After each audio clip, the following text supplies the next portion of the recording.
So what will USA be like under Musk and Trump? Well, we've got some indicators coming out today. It looks like inflation is going to be up and happiness is going to be down. That's the subject of today's video. And check out this headline here. It says US falls to lowest ever ranking on 2025 World Happiness Report. So basically happiness is going down in USA. You also have this, the US hit a new low in global happiness. Eating alone could be the culprit. Basically, the USA is, I guess, according to this one measure, ranked 24th in the world in happiness. It's the lowest ever it's been. And basically, people are eating alone. That's part of it, right? There's multiple factors, but it's the idea that do we feel connected to others? This is something that I try my best on this channel. When you guys come, you know, we have a community here. We have a chance to chat with each other, and I just try to talk like a real person, right? So we're having a conversation because I know what it's like to, you know, not feel like you have anyone to talk to and you feel like you're going crazy, especially in today's world, because you flip on the TV and you're just like, who the heck would, you know, follow Trump or Musk and stuff like that. And I'll just tell you guys, you're not crazy and you're not alone. And I always appreciate you coming back and having chats about what's going on in the world. Regards to, if you're curious, where happier places are, Finland is number one. And I guess they've been number one for like 8 years or something like that. So if we have any Finns in the community, I want to hear a shout out. What's going on in Finland? Like, what's your secret? Denmark is always up there as well. Iceland, Sweden, Netherlands, Costa Rica, Norway, Israel, Luxembourg, and Mexico. That's the top 10. Then you got some Aussies and New Zealanders. So those are actually, we have a lot of people from Australia and New Zealand in our community. Then you got Switzerland, Belgium, Ireland, Lithuania, Austria, Canada, Slovenia, and the Czech Republic. And it's funny because, you know, Trump always makes jokes, well, joke's the right word, we'll just say threats, however you want to put it, that he wants to make Canada the 51st state. And then you have, you know, some people in Canada, there was a politician that recently said, well, you know what, how about California, Oregon, and Washington? How about you come and join Canada? I mean, if you want to go by this, I mean, Canada would be a happier place. So there's that. It was actually kind of interesting too as well. Mexico and Costa Rica moved into the top 10.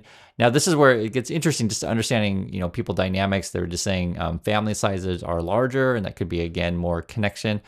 This has been a long part of psychology and sociology, if you guys study this stuff, that yes, it's really important to have human connections. However, there is a balance. If you have too large of families, it's, you know, frankly, too many mouths to feed. And so that leads to more poor outcomes economically. So you do want to balance this stuff. And another way to think about happiness, which I thought was an interesting one. I hadn't heard this one before, but if you guys have, you can let me know. It's the dropped wallet experiment. The basic idea is, you know, you could go around the world and ask different countries, you know, people in different countries, if you were to drop your wallet, what do you think the odds of someone returning it to you, right? Basically, how much do you trust your neighbors? That's what it boils down to, and to not steal from you. And, you know, and I feel like when I was thinking about this, I feel like this is like, I think, you know, many places in USA, you drop your wallet and that thing's gone. And it's going to depend on the city that you live in. I'll just tell you here. So here in Korea, it's very, very safe, very low crime. People leave their laptops, their wallets, all that stuff, just sitting on the beach, like, you know, for a long time while they go play in the water, leave them sitting in cafes, etc. So, you know, here you could totally drop your wallet and you'll get it back. And I've had it happen to me in various things. You forget something in it and you go back and it's still there. I think USA is a very different story. The happiness situation, though, here is lower in Korea than USA. We actually have a problem with this small family size. It's difficult to have kids here for largely economic reasons, to be fairly frank. It's just really, really expensive. And then also, too, you have social reasons where people can't feel like they find the right person, which gets into a whole other issue. And I want to mention this stuff because, again, when you want to understand the Trump and Musk era, big part of it is that someone like Elon Musk or Donald Trump, they try to give you the illusion that suddenly if you have a ton of money, then that will, you know, wipe away all your unhappy feelings. And I'll tell you the truth, you know, money matters to the world. You got to put food on the table. You got to pay the rent, right? Pay the mortgage, these things. But it's not the end all be all. And I always hope that I make that really, really clear. Because if you look at someone like a Musk or even like a Trump, they're unhappy individuals and they're surround themselves with people that only like them for their money. And that's not healthy at all. I mean, I promise you, that's not the world you want. And then they live in this weird world where, like, you know, heart to, I think that's Jack Dorsey, I love Tesla. And it's people like idolize wealth and cars and stuff like that. So I'm saying don't love your car too much. There are other things out there in the world other than cars.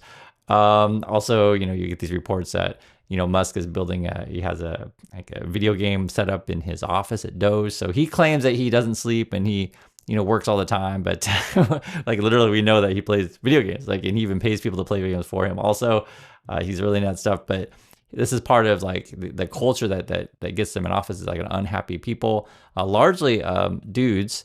And a lot of these dudes, they listen to like all these right-leaning podcasters that teach you lots of, negative things to not like women and all this kind of stuff. So this is actually kind of interesting stuff. I was reading through these things. There was one headline that was fascinating. It says, children watching Andrew Tate. It's one of the right-wing influencer dudes. It's a red flag, and that's essentially people tend to be like loners and stuff like that, and it may turn violent, these kind of people. On top of that, you have to think about the economic thing, and this is sort of what we talk about also on many times on the channel is the situation, because it's a combination of many factors that are causing the rise to the Musks and the Trumps. And if you want to talk about certain particular countries, we'll say something like 1930s Germany, right? If you guys understand, high inflation there, a lot of people unhappy, and you get these leaders that just like point to a certain group of people, right? And say, oh, it's that group of people that's causing all your problems. But it's not a good way to think about the world, right? I try to cover all of it to understand the situation that we're in. So yes, inflation is going up. This is the headline today. The Fed came out and talked. That was Federal Chair Jerome Powell. Tariffs to delay inflation progress, too soon to gauge impact. So the Fed, they try to be neutral in terms of politics. He tries not to comment too much on that stuff. That's just how they try to do. But I mean, it's hard to when, they're supposed to rate where's our economy going, where's inflation going to go, and they know tariffs are coming, right? So there's a headline here. Federal Reserve cuts U.S. growth forecast as Trump policies weigh on outlook. Basically, growth's going to be down, inflation's going to be up. If we had to, take bets on this thing, I'm thinking we're looking towards stagflation. So, possibly unemployment will go up as well. The Fed is expected to cut maybe 2 to 3 times this year. That's for the expectations of the market. But it's not really good cuts per se. It depends how you want to think about this stuff. Like if you're cutting because you're worried about like there's going to be no growth, that's not necessarily great. And then what's going to happen with inflation? Like, they've been saying for a long time that they want to do it on the 2%, but I think now expectations are like 2.7% inflation, something like that. Maybe only looking at 1.7% growth. So it's going to continue, unfortunately, for a while yet. It's in my opinion. And we'll see. And then this is sort of where the Trumps and the Musks sort of capture this stuff, right? Because people are struggling, and then they can find ways to, blame other people. And for example, which is always bizarre to me, but, it appeals to that type of audience. Trump, for example, wants to cut the Department of Education. This was the headlines here. Trump to sign order to shut down Department of Education, White House says. And then they always, complain about DEI, trans people, this kind of stuff. That's seriously what their stuff is. Like, I can read it, tell you. It's like, to me, I'm just like, what the F are you guys talking about all the time? Here's what it says. This is from the Trump people. The order directs Education Secretary Linda McMahon. Remember, that's just the pro wrestler CEO. For real, this pro wrestling person is in charge of our education. Quote, take all necessary steps to facilitate the closure of the Department of Education and return education authority to the states while continuing to ensure the effective, uninterrupted delivery of services, programs, and benefits on which Americans rely. And then they want to cut anything to do with DI, gender ideology, etc. I think it says here also Trump called the Education Department a big con job in the past. And I want to something that really pissed me off today that is related to this. This is over actually on the I think this would be the Department of Defense website. They deleted the webs page and the story of Jackie Robinson. And if you are familiar with American history, and this is just one of my favorite stories of American history of American hero, and there's so many things going on with this. Basically, from the Trump and Musk point of view, only I'll just be blunt about it. Only white people are the heroes, according to Trump and Musk. That's their point of view. And if anyone else, looks a different way, let's just cut them from history and forget about that. That's the world that they want. They want to just go backwards, frankly. A lot of the people in that camp, they hate the Department of Education because, they want to go back to a time when schools were segregated. Because there was a time, when people go to different schools and the federal government basically, wanted to integrate the schools, and some people really, really angry about that. I don't want my kids going to school with, people look different than me. You guys know that kind of people, and unfortunately, it still exists today in USA. This just bigoted and biased people. That's I only have to say it. So I was really upset to see this. To be perfectly frank, that's one of my favorite stories in U.S. history. It should be remembered and honored. We should be proud of people like Jackie Robinson, and that's what the Trump people want. They want to cut these people from history. On top of that, the judge is trying to stop Trump and Musk. This was the ruling today. It says federal judge blocks Trump ban on transgender people serving in the military. This is my point of view on this stuff. If there's an American citizen and they want to serve their country, why are we stopping them? I just, this kind of stuff is so crazy to me. But I think a lot of this stuff is frankly just distractions. Again, the Trump and Musk people, they know there's this group of unhappy people struggling economically, and they just want you to blame trans people, blame DEI, cut Jackie Robinson from history. That's the kind of stuff that they want to do, and I think it's ludicrous. And part of, in my opinion, and I'll say I wrote a book about it. It's called Positive Angle, because I lived through this stuff. Grew up in America. I know what it's like to feel alone. I know what it's like to not have a community that you belong to. Is you want to make people feel welcome, right? And you acknowledge there's different types of people in the world. And so from Trump and Musk's point of view, they don't want to acknowledge that there are trans people in the world. They don't want to acknowledge that there are people like Jackie Robinson, right? They want to erase these people from history and society, and it's a real problem. So I want to make that really clear where I stand on these things. And it relates to, you can only pull off this crap that they're trying to do if people are struggling, because they need someone to blame. On top of that, as the Trump and Musk try to attack judges, right, because they'll be angry. Why are you blocking me from, doing what I want to do? I guess there's now threats on Supreme Court justices and stuff like that. There was a mention in here where one of the justices, Barrett, I guess like her sister had someone put a pipe bomb or something in the mailbox, that kind of thing. So there's a real, problem going out there, and Trump and Musk are threatening people's Social Security. This is just wild. I can't get why anyone support these people. I mean, I get it, because I follow the news. I understand people feel alone. They need to, find some sort of cult, be it Tesla cult or MAGA cult or whatever. I get that, right? So what I mean, I can't get is because there's other more positive options out there. But these people are going against their interests. Like, for the vast majority of people out there, they want their Social Security to be secure. And this is sort of the headlines you get. This is the financial news. I read through it all the time. Social Security insecurity is growing. What advisors are telling clients to do now, right? So that's, because they can see what Trump and Musk are up to. Their plan is to try to cut it from you. That's their plan. Musk wants to get your money and get your data. They're going to do this new policy now coming at the end of the month, where you can't call on the phone anymore. Social Security, you have to either do it online or in person. And for some people, that might not work for them.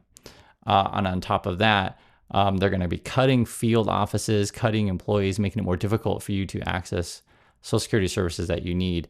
And so I want to put all this all together, because you have to understand, like, why, how could Trump and Musk possibly get away with this kind of nonsense? It's because they want to cut education. They want to keep you uninformed, right? They want you to blame the wrong people, while Trump and Musk laugh at their all of you and tariffs, and they're going to raise your taxes, take that money, put it into stupid Musk plans of going to Mars and stuff like that. And we're even pushing away our allies. And so I know this is kind of a more ranty video and stuff like that. Sometimes I don't really feel like making jokes. I'm not in that mood. I want to tell you what's going on. Here, menace by Trump, Canada prepares to join EU military industry buildup. So basically, Trump's promising you that, oh yeah, I'm going to bring all these jobs, etc. But what's really going on? Like, Canada's like, you know what? We can't do business with the USA anymore. We're just going to start doing business with Europe, and they're building up their own companies, etc. So, going back to the beginning, why do people feel unhappy? A lot of people feel alone and disconnected, and the way that Trump and Musk want to do it is just like they want to even further isolate people, and so that's sort of what we're facing here. It doesn't have to be this way, and if you understand there are other ways to think about the world to include everyone, which is right. Diversity, equity, and inclusion. I include everyone. And that's something that I have preached for years in the classroom. I was a professor for 10 years, and something that when you're in a position, something I read about in my book, for example, when I would read papers like every semester, um, I just read what people write, and you learn a lot about people. You learn also that just because someone looks a certain way, you never know what's going on in their mind. You never know until like literally you read it in the paper, and you just learn like people from all backgrounds, all walks of life can all like surprise you in multiple ways, because humans are really complex beings. And it's much more complicated than just from someone like a Trump Musk is, oh, if you're all of a certain category, we're just going to erase you from history. And I just really reject that kind of thinking. So anyway, I just wanted to get this stuff off my chest and show you guys what's going on, and want to hear your thoughts. So I do appreciate your time, and I'll catch you on the next video.